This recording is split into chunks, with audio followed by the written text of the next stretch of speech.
50 കൊല്ലം തോന്നാത്ത ഒരു കാര്യം പെട്ടെന്നൊരു അയ്യപ്പനോട് ഭക്തിയുണ്ടായതിൻ്റെ കാര്യമുണ്ട്. മാത്രമല്ല ചിലരൊക്കെ പറയുന്നത് ഭക്തജനങ്ങളെ ആകർഷിക്കേണ്ട, ശബരിമലയിൽ ഭക്തന്മാരെ ആകർഷിക്കേണ്ട ഒരാവശ്യമില്ല, ധാരാളം ഭക്തന്മാർ വരുന്നു. ഒരു ഈ സീസൺ കാലത്ത് 3 കോടിയോളം അയ്യപ്പ ഭക്തന്മാരാണ് വന്നത്. അവർക്ക് താമസിക്കാനോ വിരി വയ്ക്കാനോ ഉള്ള സൗകര്യം പോലും അവിടെ.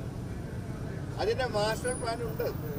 അതിനുവേണ്ടി പ്രത്യേകിച്ച് സംഗമം നടത്തേണ്ട ആവശ്യമില്ല. മാസ്റ്റർ പ്ലാൻ ഉണ്ട്. പക്ഷെ നടപ്പാക്കുന്ന കാര്യത്തിൽ ചില തടസ്സങ്ങളുണ്ട്. ഇപ്പോൾ ഫോറസ്റ്റിൻ്റെയും എൻവയോൺമെൻറ്റ് വകുപ്പിൻ്റെയൊക്കെ ചില തടസ്സങ്ങൾ. അതെങ്ങനെ പരിഹരിക്കാമെന്ന് കേന്ദ്രവുമായി ചർച്ച ചെയ്യണം. അതല്ലാതെ ഇത് ടൂറിസ്റ്റുകളെ ആകർഷിക്കേണ്ട വേദിയല്ല. അവിടെ ചില ടൂറിസ്റ്റുകളെ ആകർഷിക്കുകയാണ്. എൻ്റെ ശബരിമല അയ്യപ്പൻ ടൂറിസത്തിൻ്റെ ബ്രാൻഡ് അംബാസഡർ. വൃദ്ധനിഷ്ഠയോടുകൂടെ മലയൂട്ടുന്നതാണ് ഒരു അയ്യപ്പ ഭക്തൻ. ഞാൻ 45 വർഷമായിട്ട് മലയൂട്ടുന്ന ഒരാളാണ്. അല്ലാതെ ടൂറിസ്റ്റുകൾക്ക് വന്നു പോകേണ്ട സ്ഥലമല്ല ഒരു ക്ഷേത്രം എന്ന് പറഞ്ഞാൽ.